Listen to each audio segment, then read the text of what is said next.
All right. Well, good morning, and welcome to the National Press Club, the place where news happens. I'm Steve Riley. I'm the membership secretary here on the Board of Governors at the National Press Club, and I'm pleased to introduce today's guest, Sikyong Penpa Tsering. Sikyong is the title given to the democratically elected leader of the Central Tibetan Administration, the Tibetan government in exile. Tsering was elected as Sikyong in 2021. Tsering was born in India. He was a student at Madras Christian College in Chennai when he joined the Tibetan freedom movement. He was elected to Tibet's parliament in exile in 1996. He served as Speaker of the Parliament from 2008 to 2016. He subsequently served as the representative of the Dalai Lama and the Tibetan government in exile in North America, and was sworn into office as Sikyong on May 27, 2021.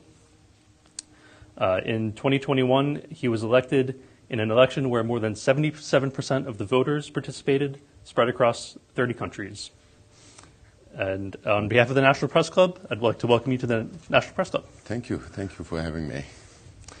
Well, I'd like to get just started in on some questions here. These were submitted in advance by some of our members and put together by staff. I wanted to start by asking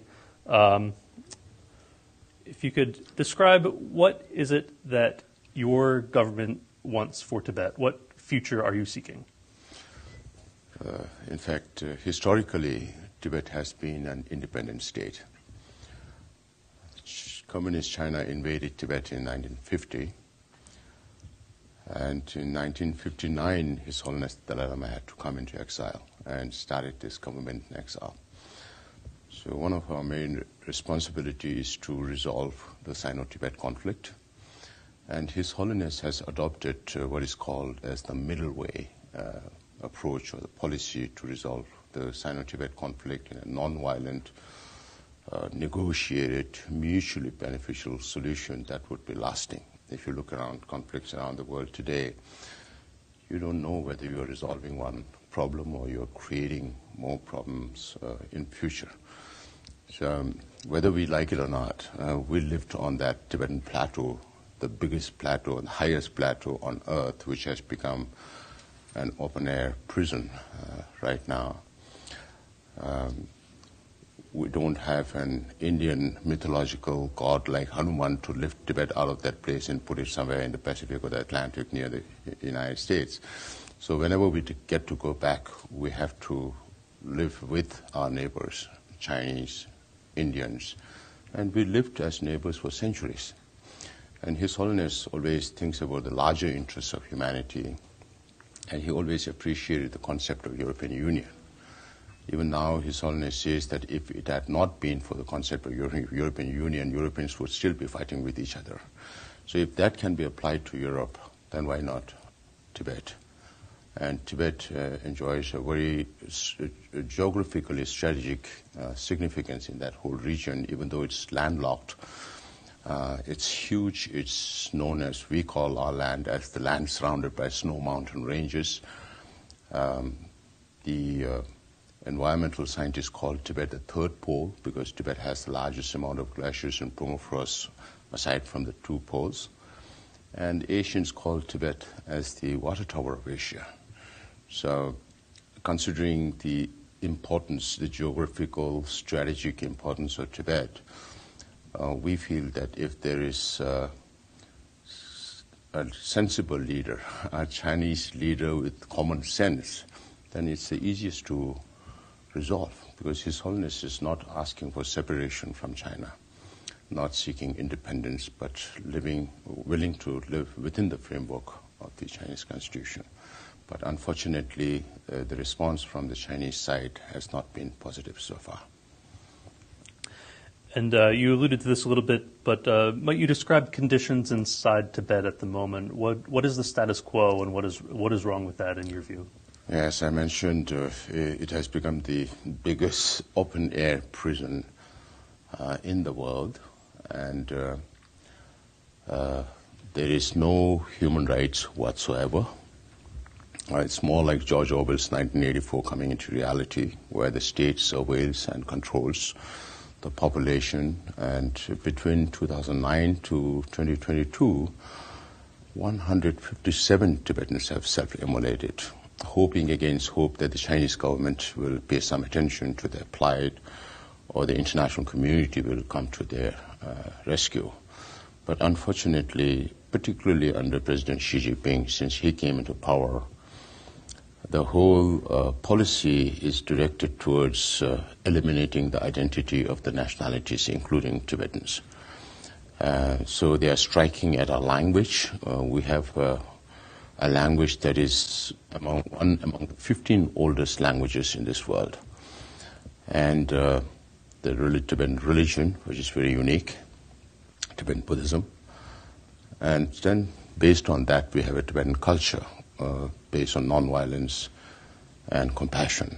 And then the importance of Tibetan environment is not only important for Tibet, but for the whole region and for the whole world. The policies that Chinese government has adopted now, when it comes to language, they have started all these colonial-style boarding schools. Chinese government talks about Western colonization of China, 100 years of humiliation and all that, but they don't talk about China's colonization of Tibet. So China always has this contradiction in itself, what they express to the world and what they're actually doing inside China are two different things. And we have an audience question that's a good follow-on Sure. to this. Can you tell us about the state of press freedom in Tibet?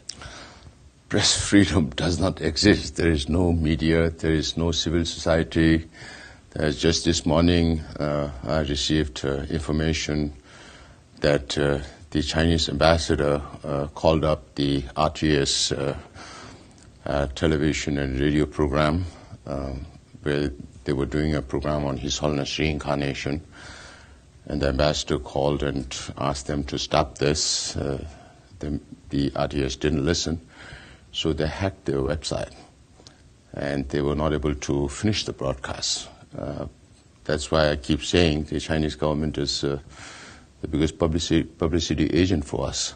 Even if we have millions of dollars to hire lobbyists, they won't be able to generate the kind of publicity that the Chinese government does for us. So this will, of course, become a bigger issue because China not only controls media in China, but they are controlling media outside China in the free world.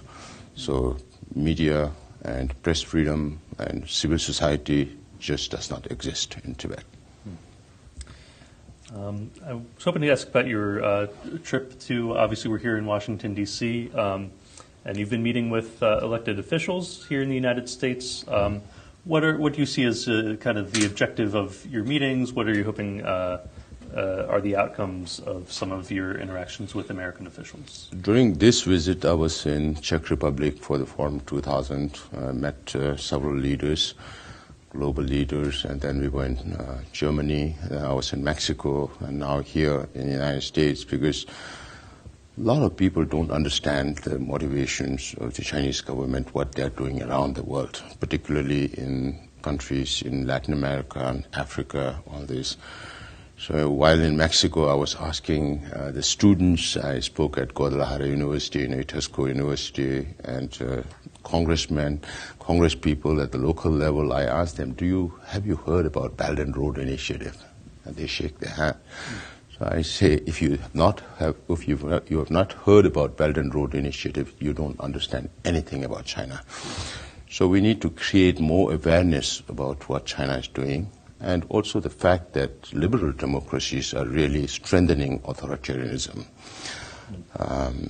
There were also reports about American tech firms from the Silicon Valley helping the Chinese government in supplying technology and know-how on surveillance and control inside Tibet. So this is also something that needs to be known. And some of our friends say, oh, the dragon is biting at us, dragon meaning China.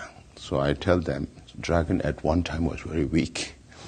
Who made the dragon so strong to be able to bite back at you It's the liberal democracies. It's United States. We don't have to read too many books. Just read one book, Kissinger on China. It's the European Union. When I talk about the countries that I visited over the last few days, Mexico has a trade deficit of 115 billion, and they sell only 10 to 15 billion to China and buy 130 billion from China. So you have a deficit of 115 billion. United States have more than 300 billion trade deficit with China. All the 27 European Union nations have 400 billion trade deficit. That alone comes to about 800 billion. And China, with a surplus of more than $1 trillion, spend it on space technology, on robotics, on dual-use technology, on artificial intelligence, military, and Belt and Road Initiative, creating all these dead economies around the world. Now, countries in Latin America and Africa are suffering because they are not able to pay back the loans on the conditions that have already been set. So you hear about delegations of African nations going to China to restructure loan payment.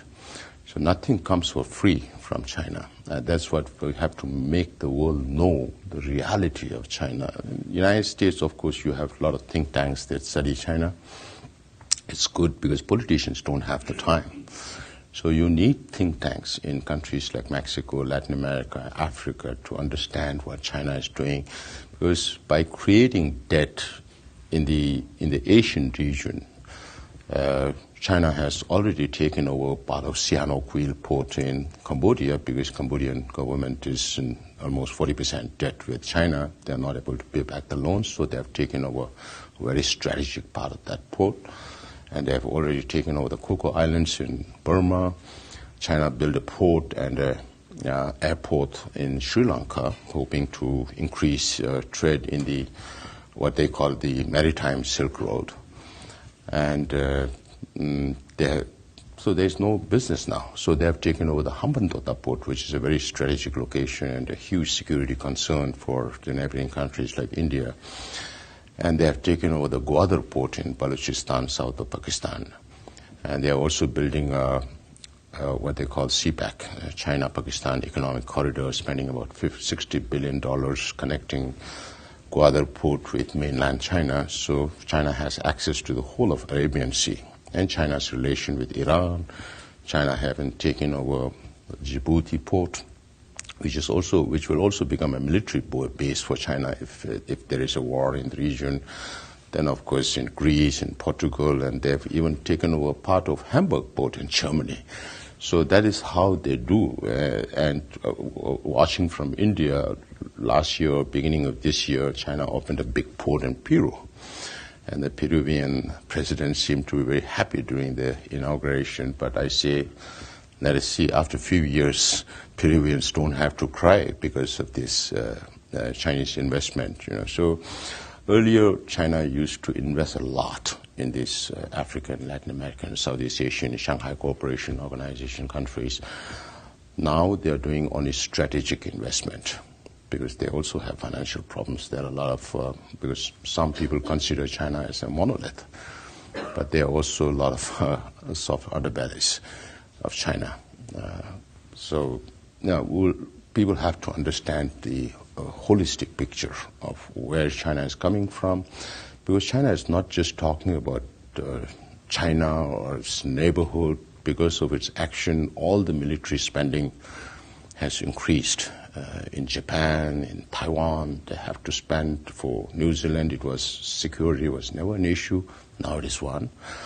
Australia is investing in 7 nuclear submarines to protect against whom? From China. So you have Philippines, Malaysia, Vietnam, Brunei, all these countries. India is also spending a lot of money on that. And China is not, as I mentioned, China is not just talking about within China. They are talking about global security initiative, global cultural initiative, global civilizational initiative. So when global leaders of the free world like United States backtracks from United Nations, then China jumps in. They fill the void. And they describe human rights from the perspective of how they want the world to understand, not how the international order describes or the United Nations describes human rights as. So there are a lot of larger issues that the world needs to know about China. And that's one reason why we keep traveling, and this opportunity at the press club here is something that we always look to, because there's not much space for nonviolence. Even for governments like the United States, we keep saying to support nonviolence, it comes in millions. But to support violence, it goes into billions. So we have to promote nonviolence as a means of resolving problem at the same time. And just to connect the dots a little bit, the broader concerns that you're speaking about Chinese global influence, how does that interact with the aim of your government? You know, how does that affect your message and your mission as Tibet's government? At one time in the United States in the 90s, there were students for Free Tibet at almost every school or school campuses or universities in the United States. We had famous singers supporting, Hollywood stars supporting Tibet. Even now, Richard Gere is there. But there was a lot of awareness on Tibet, mainly because of His Holiness leadership.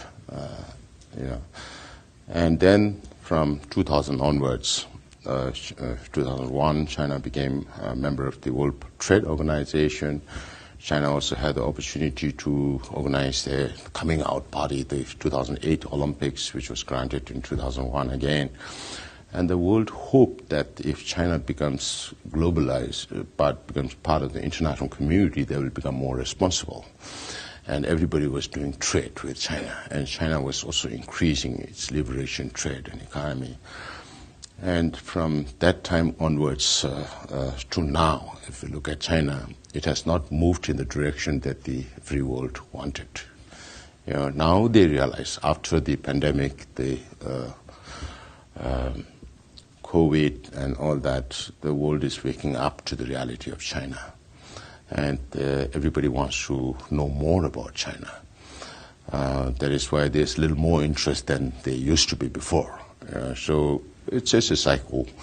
And the world has to be concerned about China. You see the parade that Chinese government organized. You have Xi Jinping, you have Putin, you have Kim Jong-un, you have Iranian leader, you have Lukashenko from Belarus.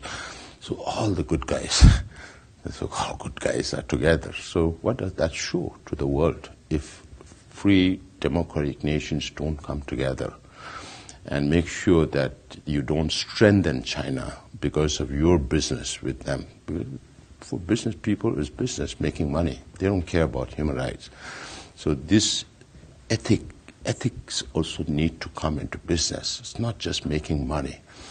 The whole idea of all of us living together is to live in harmony with each other. People should have human dignity. Unfortunately, that is not what China wants in this world. They want to rule the world.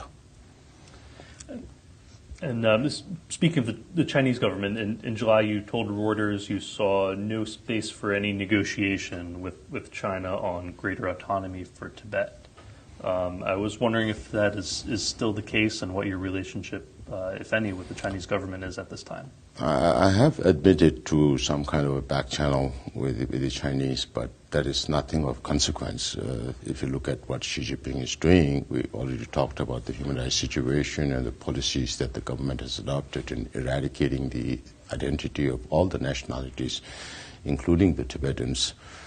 Then there don't seem to be much space for concrete result. Even if we manage to reestablish contact and have negotiations, that's why I keep saying, if you have good surgeon in your country, let's bring one Chinese leader after another, do brain surgery, put common sense and send them back. That's all they need to resolve the Sino-Tibet conflict. But unfortunately, under President Xi and the present leadership, there's no space, and it's very unlikely that there will be a result, even if we manage to reestablish contact.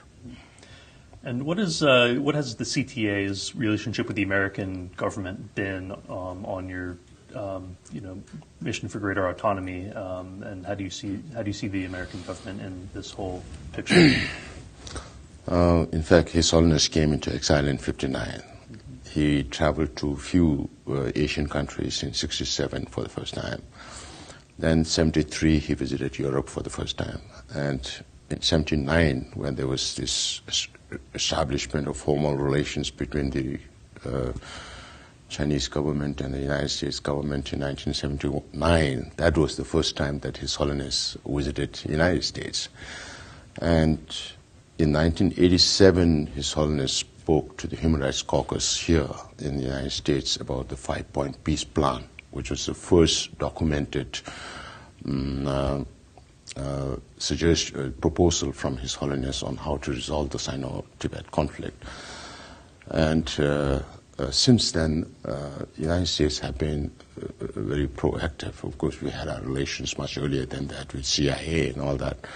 So since 1987, then His Holiness received the Nobel Peace Prize, and then there was this legislation on Tibet to bring 1,000 Tibetans to the United States, the opening up of Voice of America, Radio Free Asia in the early 90s, the first meeting with the sitting president in 1991, and His Holiness addressing the joint, the Senate and the House at the Capitol Rotunda, because His Holiness is not formally recognized as head of a state.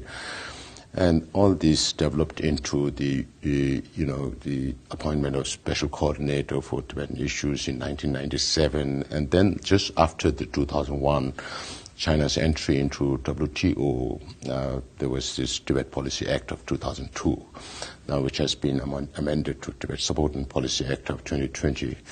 So because of the leadership of His Holiness the Dalai Lama, we have very good bipartisan, bicameral support in the Congress. It continues to be so. Whenever we come here, we always have very good access to both the Republican and Democrat leaders. And the TPSA, the Tibet Policy and Support Act, Tibet Support and Policy Act, was signed into law by President Trump during his first presidency. And from 2022 to 24, we have been working on an act called the Resolve Tibet Act, which was signed into law by President Biden last July. So we have this ongoing engagement with the Congress, with the State Department. The Secretary Rubio, when he was a senator, he had championed the cause of Tibet in the Congress. And, of course, there was this cut in foreign assistance globally. We also became part of it, but we worked with the government to get at least half of that funding back. So we have to keep consistently working with the United States government, and we're very appreciative of all the support that we have received so far. We hope that the support will continue. And we had an audience question on the related to that.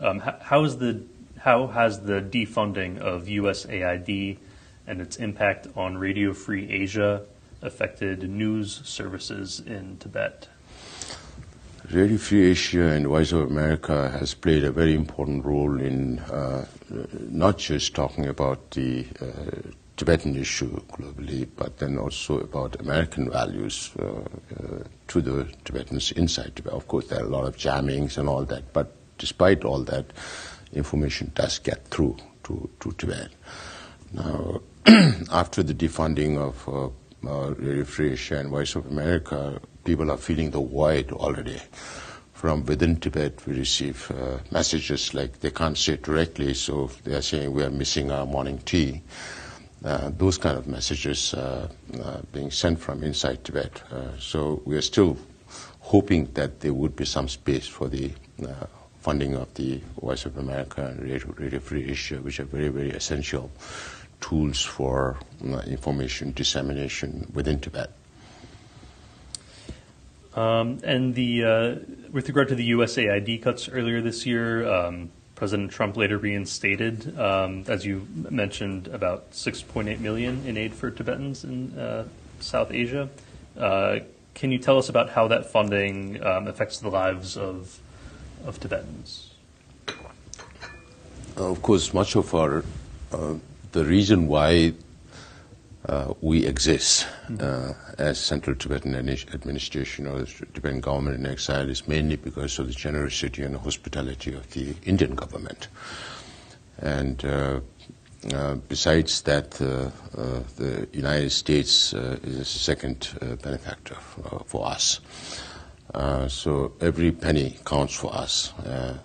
That helped build the resilience of the Tibetans to counter China, because we have always been at the forefront of countering China for the last 65 years. So those funding are very essential, not just to take the Tibetan movement forward, but also keep the Tibetan community intact. It's not just countering China politically, but also we have to look after the cultural aspect of Tibet, the religious aspect of Tibet, which has been already destroyed in Tibet. You know, because of China's occupation, some 6,000 Tibetan monasteries were destroyed inside Tibet, and 1.2 million Tibetans died or were affected as a direct or indirect result of China's occupation. So we have been, under the leadership of His Holiness Dalai Lama, able to establish many religious institutions, cultural institutions, linguistic institutions in exile. To sustain all these fundings are very, very essential and has played a very important role in our capacity building and building our resilience. Therefore, it really counts. But when there is cut in funding, then of course we have to reduce some of our activities. And this is a question we received. Some democracy advocates have expressed concerns that exiles can't spread democratization into Tibet, and expressed concerns that the legitimacy of 150,000 exiles representing Tibetans is suspect. And just wanted to see if you had a response to that. Tibetans inside Tibet don't have the freedom to speak their mind. So they look up to His Holiness the Dalai Lama. They look up to the Central Tibetan Administration to represent themselves, because otherwise the voice of Tibetans inside Tibet doesn't reach anywhere. And that's how we represent the Tibetans inside Tibet. Now, if you really want to know the legitimacy of us representing the Tibetans inside Tibet and all that, I think you should look at some of the secret documents that the Chinese government has collected over the years. And periodically they do that to understand the loyalty of the Tibetans towards the Communist Party or towards His Holiness the Dalai Lama. Even though there is no freedom, but we have received some documents from inside Tibet that says that Chinese government is still very, very worried about people's loyalty to His Holiness and to the exile government rather than the Communist Party. So if Communist government what they say is true, like Tibet is a socialist paradise, then why don't they allow people like you to come into Tibet? See for yourself, apply for a visa, whether you will get a visa to go to Tibet or not. So if Tibetans inside are very happy with the Chinese government, then why should Chinese government shut Tibet off from the world? So there are all these discrepancy in factual matters, and we know that we are representing Tibetans inside Tibet. We know that Tibetans inside Tibet are looking at us to represent them to the outside world, and that counts for our legitimacy. Thank you. And I'd like to ask about a process going on in Tibet, in your among Tibetans. Just days ahead of his 90th birthday, the Dalai Lama announced that there would be a search for his successor. Can you talk about how that process is unfolding and what that means for your people? Yeah, the only document that was available before the 90th birthday was a September 2011 document wherein His Holiness says that when he reaches the age of 90, he will make a statement. So, and His Holiness has responded to different questions in different ways. When he was asked whether the next Dalai Lama could be a woman, His Holiness says, why not? Mothers have a natural, compassionate feeling towards the children. And when he's asked whether it could be an emanation, which means appointing somebody as his successor before his death, His Holiness says that's also possible, because that practice was not widely used in Tibet, but that practice was also there. And sometimes His Holiness has even said that I could be the last Dalai Lama. So we needed, for the Tibetans also, we needed some confirmation from His Holiness as to what he wants with the institution of the Dalai Lama Trust or with the lineage. So Tibetans across the world beseeched His Holiness to continue the Kandem Podang Trust of His Holiness the Dalai Lama and also continue the lineage. So based on those requests, because His Holiness has been saying since 1968-69 that the future of whether there should be a next Dalai Lama or not will be decided by the Tibetan people.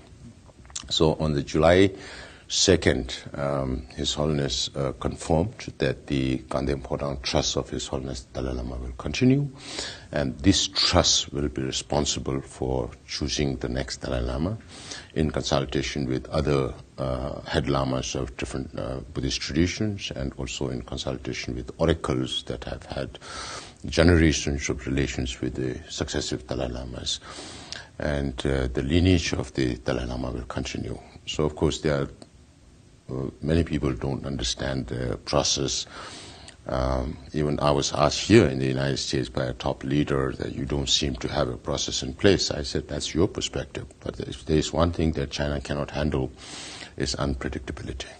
So His Holiness has confirmed these two, but again, His Holiness keeps saying that I'll live for another 2 decades or more. Since this Tibetan New Year, His Holiness says I'll live up to 130 years of age. So I tell our Chinese friends, this message is for you, because you are waiting for this Dalai Lama to die. They are not concerned about the living 14th, but they are more concerned about the yet to come 15th, because they know that if they can control the Dalai Lama, they can control the Tibetan people. So those statements that came from His Holiness, there were 216 media people in Dharamsala for that occasion, for their 90th birthday. And I think that was a good education on the process of how this will be done. But even now, His Holiness has not specified whether it will be emanation or reincarnation. It points more towards reincarnation. So that happens only when His Holiness dies, So that's why we have also been making efforts with the United States in 2020, which President Trump signed it into law. There was this element on His Holiness reincarnation that any Chinese official who will be responsible for choosing the next Dalai Lama could be sanctioned by the US government. And it's a law here. And I was also in London and Berlin end of June this year. And these two governments also assured us that they will issue policy statements on His Holiness reincarnation. So on July 6th, on the day when His Holiness, the official celebration of His Holiness' birthday, there were statements from UK, Germany, France, Holland, Iceland, Estonia, and Lithuania, 7 countries. The human rights ambassadors issued a joint statement about the religious freedom for the Tibetan people and the right to choose their reincarnation. China has 3 positions on this. One is that they will look for His Holiness reincarnation within China or within Tibet. So which means a communist government that does not believe in religion is ordering His Holiness not to be reborn outside Tibet. So the third Dalai Lama, the fourth Dalai Lama was born in Mongolia. The 6th Dalai Lama was born in India. So the whole idea of reincarnation is for the particular Lama to carry on the responsibilities of the previous reincarnation. So His Holiness' response is, I'll be born in a free world. Several years ago, we had a special meeting and His Holiness was addressing the delegates there. And His Holiness said, if I get the opportunity to go to China and Tibet, I'll go, but I'll not live there, because that's the condition the Chinese government sets, that if His Holiness comes back, he should stay back for good. And the reason being, there is no freedom. And then Chinese government says, by tradition, you have to use the golden urn. my argument is the golden urn is supposed to have been introduced in 1793, but there is no documental evidence about this guideline. Some call it ordinance. So we're going to have an international conference on this, that there's no basis for this. Even if it was there, let us say, during the Qing, when there was some influence over Tibet in 1793, there have been 8 Dalai Lamas before that. And those were chosen through the traditional means. So does the Chinese government mean to say that the 8 Dalai Lamas before 1793 were not real Dalai Lamas? Or that was not the real tradition? That was the tradition, and that needs to be followed. Even if that kind of a process was there, it should have been used for the 9th Dalai Lama. That was immediately after 1793. It was not used. It was rarely used. It was used in the case of the 11th Panchen Lama that they chose, and through manipulation, again. So Tibetans don't believe in the Chinese Panchen Lama, because they say he's just another leader. And to show their displeasure, they cannot sell the picture of the Dalai Lama, recognized Panchen Lama. We don't know whether he's alive or not. And they don't want to sell the Chinese Panchen Lama's pictures. So if you go on the streets of Lhasa, you will see the picture of only the 10th Panchen Lama. So that is how Tibetans show their displeasure. And the third point is Chinese government wants to be responsible for recognizing what they call as living Buddhas, we call reincarnations. And because of that, they set a law as far back as 2007 called Order Number 5. That's also the reason why I keep saying the Chinese government is waiting for this Dalai Lama to die. So a communist government that does not believe in any religion wants to be responsible for choosing reincarnation. That's why His Holiness always has a very humorous and wise way of responding to this, by saying that if the Chinese government is really serious, then they should look for Mao Zedong's reincarnation. They should look for Deng Xiaoping's reincarnation. Now, even Jiang Zemin is not with us. Then maybe the Dalai Lamas. And for that, they have to study Tibetan Buddhism and believe in the concept of life after death. Without that, you cannot be responsible for choosing a spiritual leader.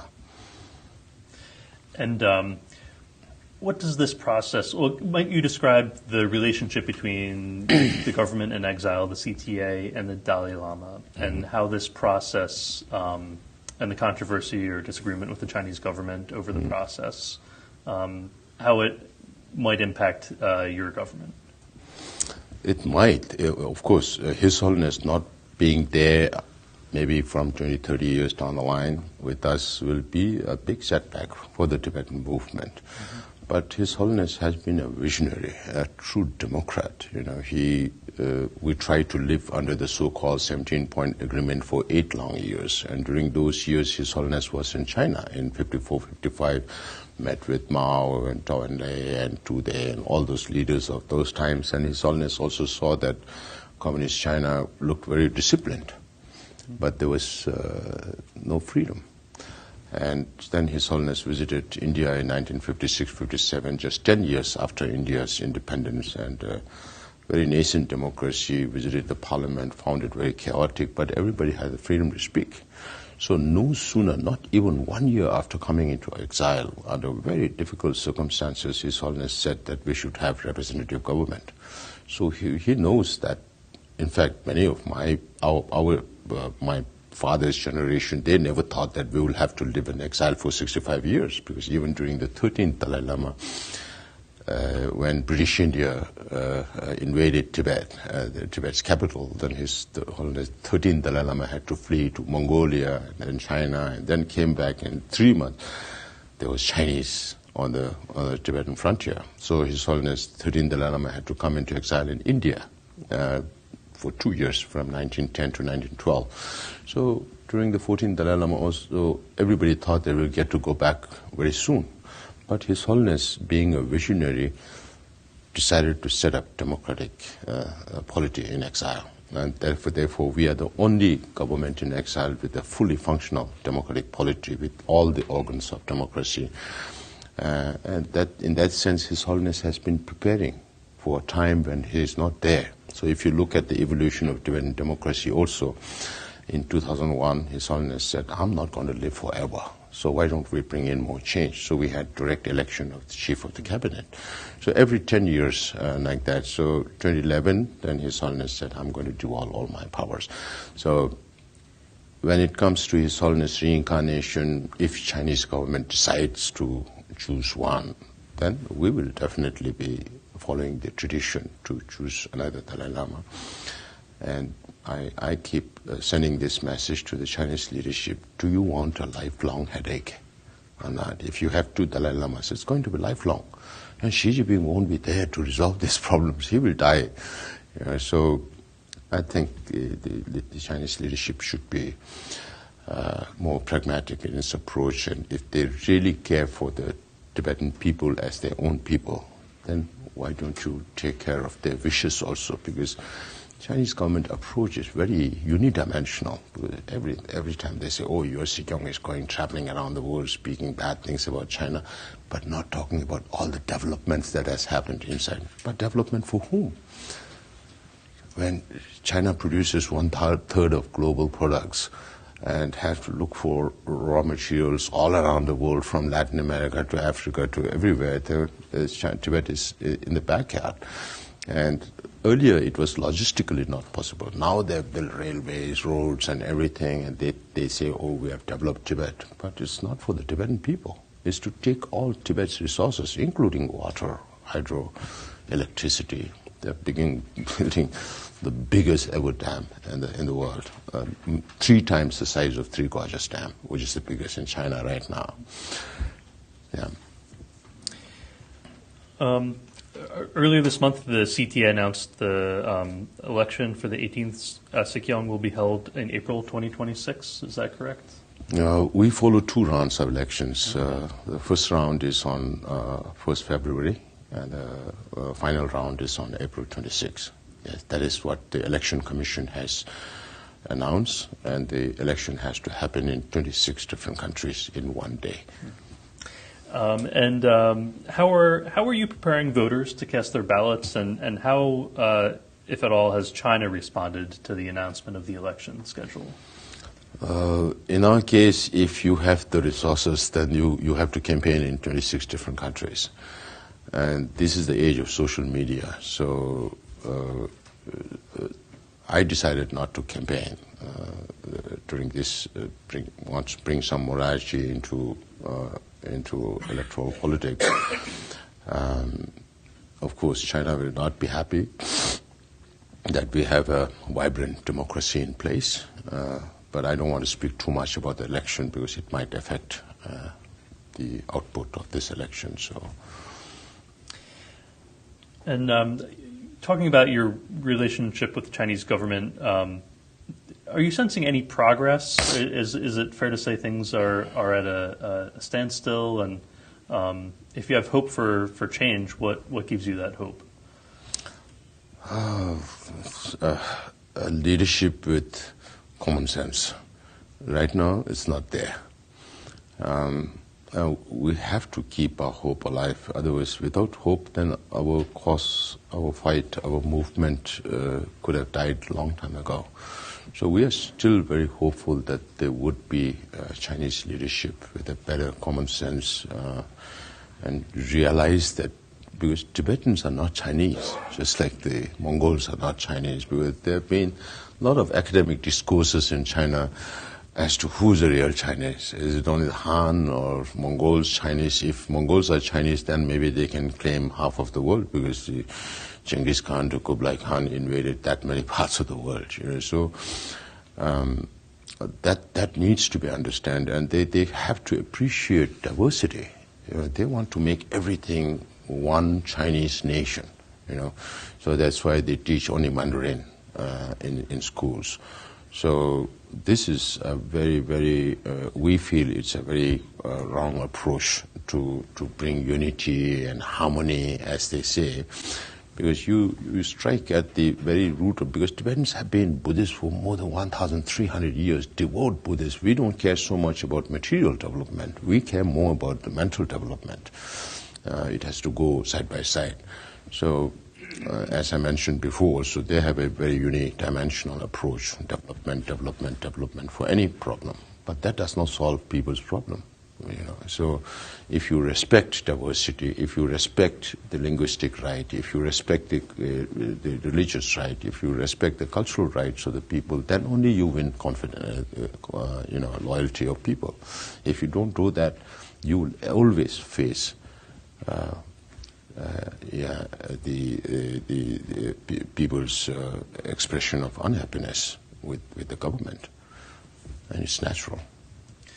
Do you? Is it correct that you have not? You were born in India and have not been able to travel to Tibet? And do you hope to be able to do that one day? That's why I keep saying, to fulfill my emotional needs, I travel on the Indian Himalayas to see Tibet on the other side.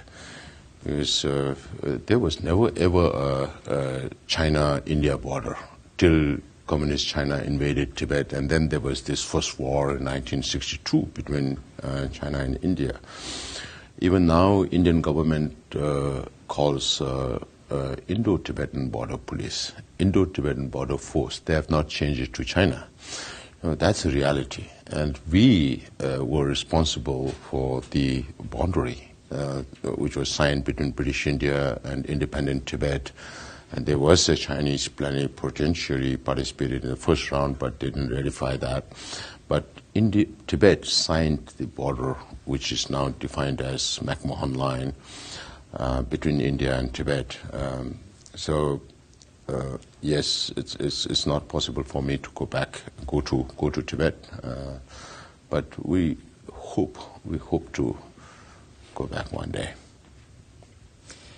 And I'm just going to turn to a couple more audience-submitted questions. Yeah. We have one about a 22-year-old student on break from her studies in Europe in July was arrested for, quote, inciting separatism, end quote, through her contributions to a pro-Tibetan newsletter and social media posts. How does this arrest affect the freedom of speech for Tibetans living around the world? And do you think they are less likely to be vocal about their culture due to these threats? It's not a Tibetan, it's a Chinese student. I'm sorry. Chinese Youth for Tibet. So you have sensible Chinese citizens also who believe that Tibetans should have freedom. So they have been voicing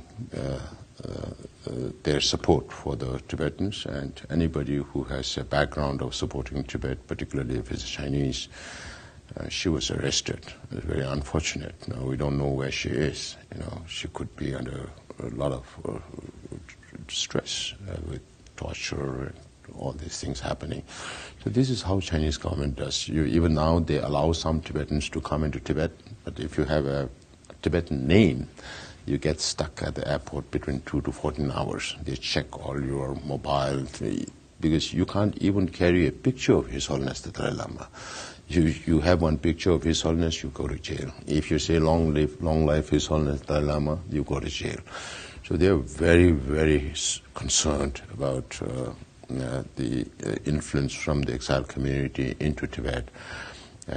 Many Tibetans, even with American citizenship, you have the RATA here, the Reciprocal Access to Tibet Act. Despite all this, people get deported from airport just because they have a Tibetan name. So these are very serious issues concerning not just Tibetans who are fighting for the cause, but also any Tibet supporter, whether it's Chinese or non-Chinese, targeted by the Chinese government to send a message that if you do this, you will have the same fate. And one of the weapons the Chinese government uses is visa. Even Chinese, living here, if you listen to all the influence operations that China is doing, it's not just political. Now it's cultural, economic, educational. They use all kinds of institutions to influence the global community. So a lot more countries are doing a lot of studies on how China is influencing their communities. When I was in New Zealand and Australia, I was told that these are the two countries, because they are far away from the Western world, but they are part of the free democratic world. So when I was in New Zealand, nobody was willing to talk about China, whether it's politicians or educational institutions or financial institutions. Everybody's fingers and toes are stuck there. So only now, lately, they are speaking about China's interference, hacking of their parliament website alongside the Five Eyes. So these are new developments that are happening. And because of such activities, also there are self-censorships. It does impact, but this is also the reality of what China is. They talk about freedom, they talk about harmony, but a person expressing support for Tibet also gets such punishment. And another question, turning back to your government CTA's relationship with the United States. This week's President Trump is scheduled to meet with President Xi Jinping. How do you see the issue of Tibet's freedom fitting into those negotiations? What do you hope to see? At this point of time, we don't know, because I think President Trump's priorities are fentanyl, rare earth, and soybean. So it looks like they've reached a framework, but there's no definitive solution or an agreement that's forthcoming. So we'll get to know by tomorrow when President Trump meets with President Xi. But you can understand how China is playing economics as a tool to put pressure on every government. As we speak, President Trump is in South Korea for the APEC, and they will talk, because I think the secretaries who are accompanying President Trump has also mentioned about the issues they have discussed, including rare earth. So rare earth is being used as a chokehold on the Western nations. As we speak, there is also a delegation from the Chinese government at the European Union to negotiate on rare earth. So China is playing all these games.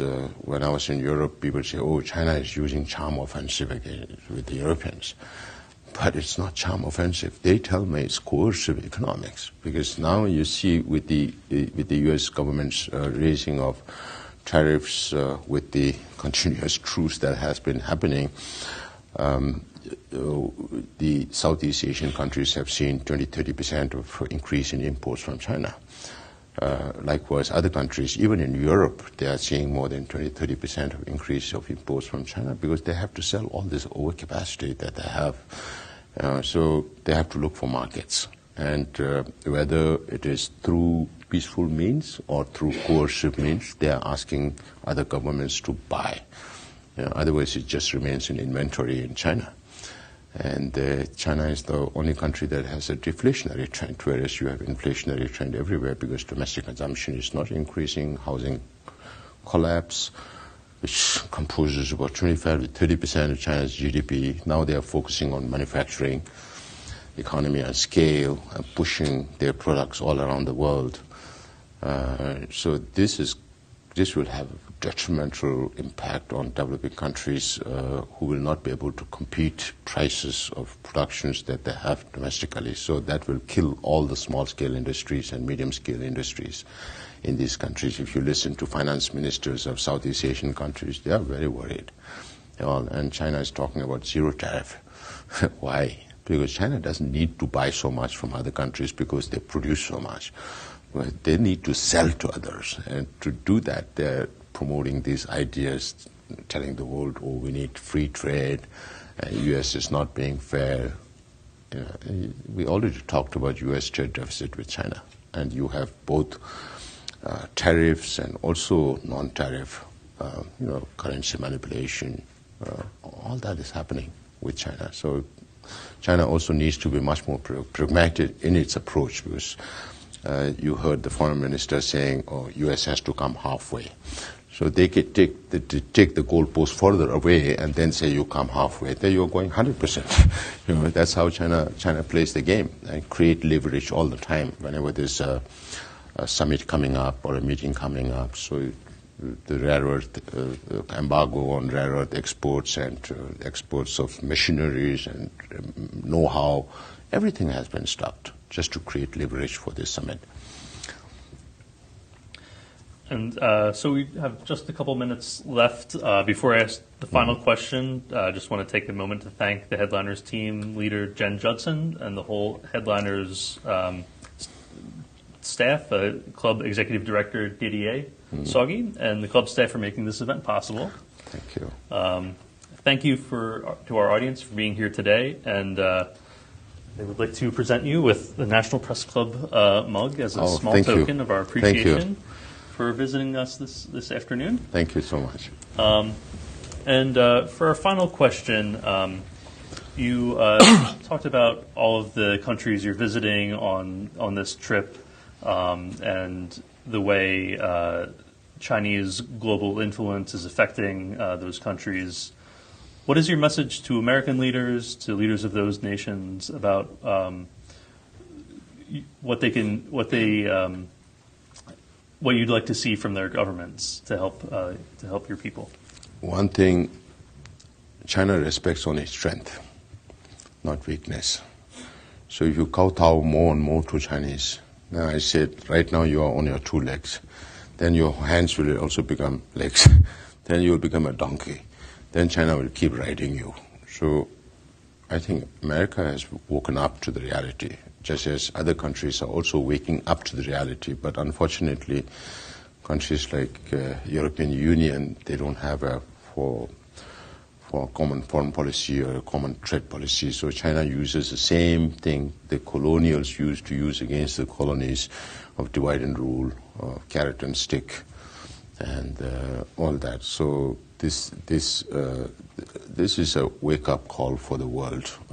And the second thing is, as I mentioned earlier, knowing that the dragon is biting at you, if you still keep feeding the dragon, then whose fault is it?